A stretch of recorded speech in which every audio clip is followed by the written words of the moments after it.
Hi, Father O'Brien here for another episode of Bridging the Distance, a way for you to remain connected to Santa Clara while we are scattered around the globe and sheltering in place.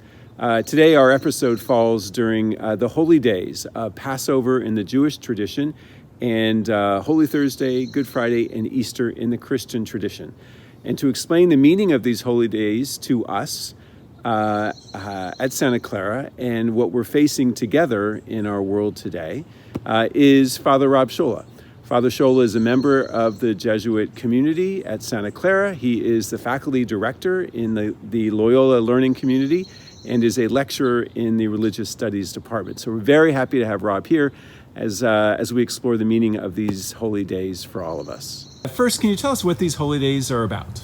Well, first and foremost, Passover is really the celebration of God's intervention on behalf of the Hebrew people, lifting them up out of slavery, bringing them into their own land, a new sense of identity and freedom. And of course, for the Christians, this celebration of the Triduum is this embrace that God has done in Jesus Christ of our human suffering and struggles, that's not abandoned on Good Friday, and that God, in the raising up of Jesus, brings us to newness of life and liberation. So these holy days occur at a time where we're reckoning with our own suffering or loss or uncertainty, like the people of the past. So how can these holy days, both Jewish and Christian, speak to us now at this moment?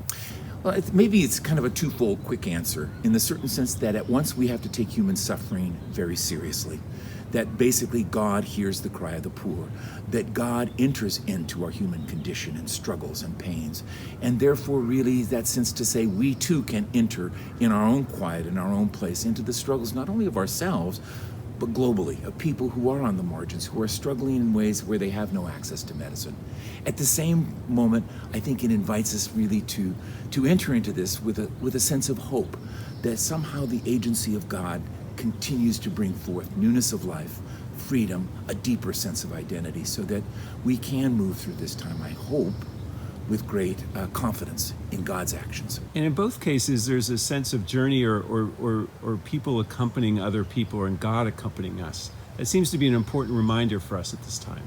Yeah, I think in some ways, particularly in the experience of being much more isolated, maybe only with our own family unit, or maybe in both of our cases of kind of being very much alone, kind of in our own places, that sense that community is key, and that we really do find ourselves in this, that we are not alone, that we're not the only ones here, even though we may feel that way, but we are invited to a deeper community, a community really maybe of God's making. Okay. And then finally, you know well this community, our students, faculty, staff, many alums. Any words to them at this time? Well, certainly I wish to one and all to wish that these holy days may be really blessed. It's a wonderful, wonderful community. It's a privilege to work at Santa Clara University, and I confess I miss the students on campus. I miss the life and the joy. Yes, even the skateboards I miss.